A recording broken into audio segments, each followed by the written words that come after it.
जैसा कि दो पार्ट में हमने गुप्त पीरियड के बारे में बहुत कुछ जाना। पहले पार्ट में हमने इंट्रोडक्शन देखा, दूसरे पार्ट में हमने इकोनॉमी, पॉलिटी और साथ ही साथ सोसाइटी के बारे में देखा। अब इस वीडियो में हम जानेंगे कि जो गुप्त अम्पायर था या फिर जो गुप्त पीरियड था जिस लिए फेमस है लिटरेचर के लिए, आर्ट और आर्किटेक्चर के लिए, तो इसके बारे में हम पढ़ेंगे कि यहाँ पर ये सब चीज़ें, ये सब परिस्थितियाँ कैसी थी। अगर हम बात करें गुप्त अम्पायर की, तो हमें पता है कि ये गोल्डन एज कहा जाता है एंसेंट इंडिया का, मतलब कि हमारे प्राचीन भारत का जो है स्वर्णिम युग कहा जाता है क्या, गुप्त पीरियड।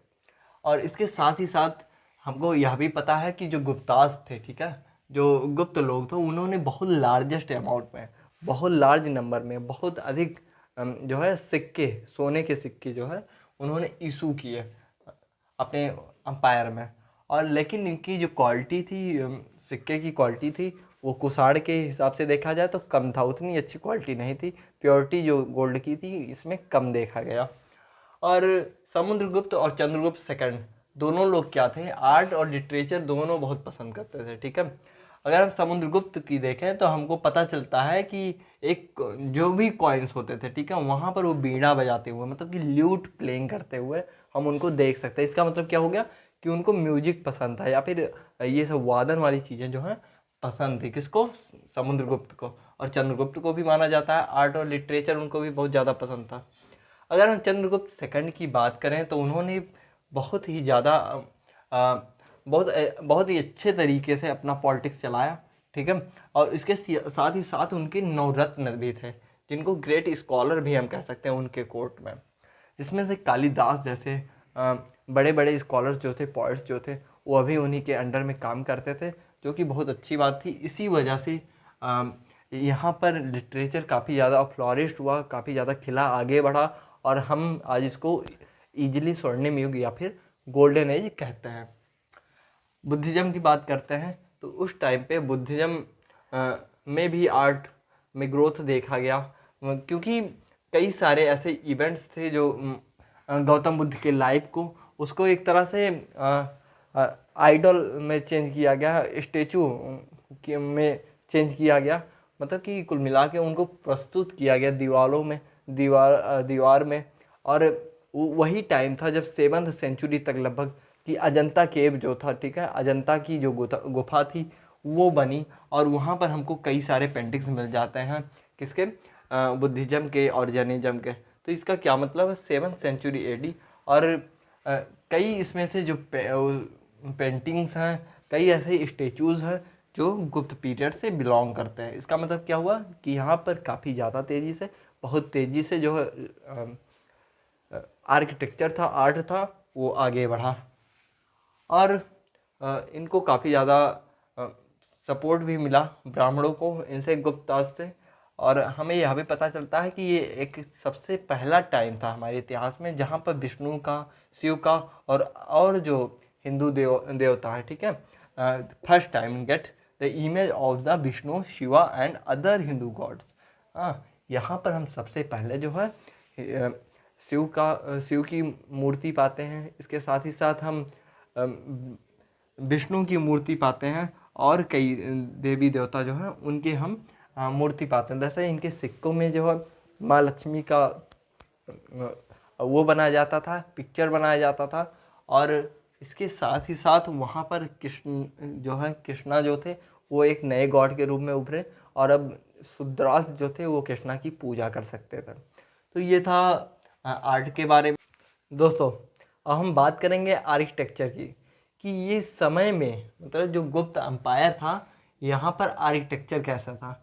अगर हम और अम्पायर से इसका कंपेरिजन करें, और साम्राज्यों से करें, जैसा कि मौर्य हो गया, इसके साथ ही साथ कुषाण हो गया, तो हमको पता चलेगा कि यहाँ पर क्या हुआ, उतना बढ़िया आर्किटेक्चर जो है वो नहीं बनाएगा, ठीक है, उतना आर्किटेक्ट नहीं डेवलप हुआ।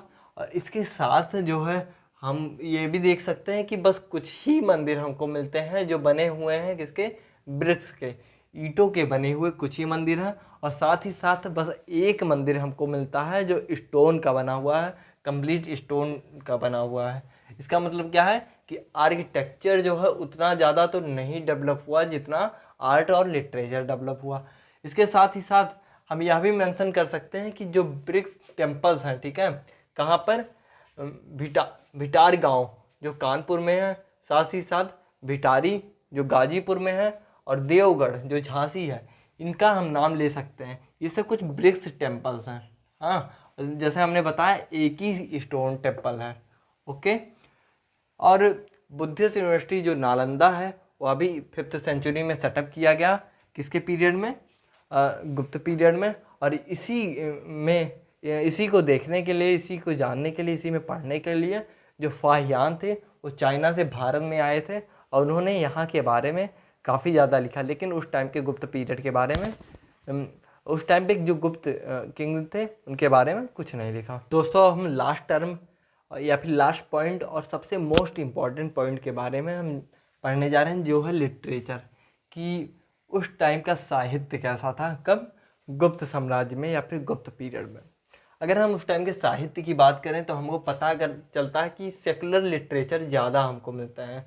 ठीक है, मतलब कि ऐसे लिटरेचर्स की शुरुआत हो गई जो किसी धर्म से जिसका नाता नहीं था। जैसे कि उससे पहले क्या हुआ या फिर उसी टाइम पे क्या हुआ, भगवद गीता लिखा गया या फिर रामायण और महाभारत पूरी तरीके से कंप्लीट हुआ, डिफरेंट लैंग्वेज में जो है कन्वर्ट किया गया, ट्रांसलेट किया गया। लेकिन वहाँ पर इसके साथ ही साथ सेकुलर लिटरेचर जो था, धर्म से दूर था जो लिटरेचर, उन लिटरेचर का भी प्रोडक्शन हुआ, उनका भी शुरुआत हुआ, एक तरह से हम कह सकते हैं।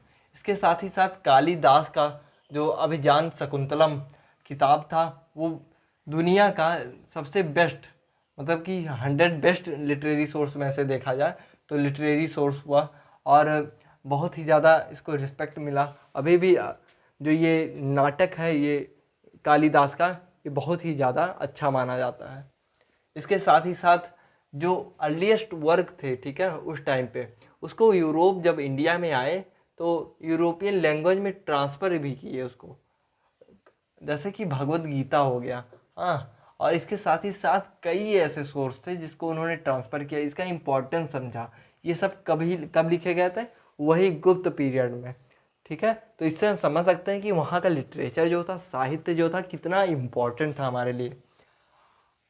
और इसके साथ जो हायर और लोअर क्लासेस होती थी वो ज़रूरी नहीं है कि उस टाइम पे सेम लैंग्वेज बोला करते थे या फिर सेम लैंग्वेज लिखते थे। ठीक है, जो अपर कास्ट से होती थी या फिर अपर क्लासेस जो होते थे, जैसे राजा हो गया, हाँ, तो इन लोग क्या करते थे, अधिकतर संस्कृत बोलते थे। जो प्रीस्ट हो गया, किंग हो गया, जो प्रीस्ट हो गया, जो पुरोहित हो गया, उन लोग अधिकतर क्या करते थे कि संस्कृत बोलते थे।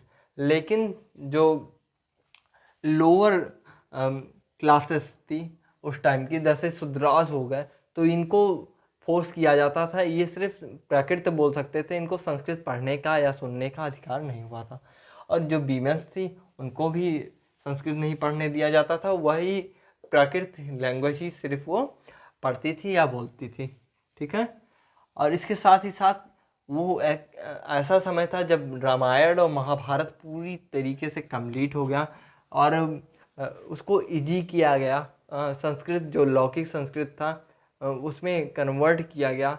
जो वैदिक संस्कृत था वो काफ़ी ज़्यादा कठिन था। तो इससे हमको उस टाइम पे मोरालिटी जैसी चीज़ मिलने लगी कि 4th सेंचुरी AD में क्या हुआ, मोरालिटी आने लगी। किसमें? सोसाइटी में मोरालिटी। जैसे कि रामायण की अगर हम बात करें तो रामायण से 2-4 फैक्ट लोग निकाल लेते थे या फिर 2-4 मोरालिटी निकाल लेते थे। जैसे कि एक जो वो सन है उसको हमेशा फादर की रिस्पेक्ट करनी चाहिए, राम की तरह, जैसे राम अपने पिता का करते थे। इसके साथ ही साथ कोई एक पत्नी है तो किस तरह से उसको अपने हस्बैंड का रिस्पेक्ट करना चाहिए। तो ये सारी चीज़ें जो है उन्होंने रामायण से सीखा। इसके साथ ही साथ जो रावण था, ठीक है, रावण को एक राक्षस के रूप में देखा गया कि वो किस तरह से सोसाइटी के लिए एक खतरा हो सकता है, और उसके जो कैरेक्टर्स थे उसको बॉयकॉट किया गया सोसाइटी में। ये तो मोरालिटी मिली उस टाइम पे। और इसके साथ ही साथ भगवद गीता जो एक महाभारत का समझ लीजिए पार्ट ही है, उससे भी कई तरीके का हमको ज्ञान मिला। जैसे कि एक जो आदमी होता है उसको हमेशा अपनी ड्यूटी करते रहना चाहिए। जैसा है ना कि कर्म करते रहो, फल की चिंता ना करो, गीता का उपदेश। तो इससे क्या हुआ कि ये लिटरेचर्स जो थे हमारे लिए बहुत इंपॉर्टेंट हुए, इनसे कई मोरल वैल्यूज़ निकली और यही मोरालिटी अभी भी इंसानों के जीवन में काम आता है। यह था कंप्लीट लेक्चर। तीसरा पार्ट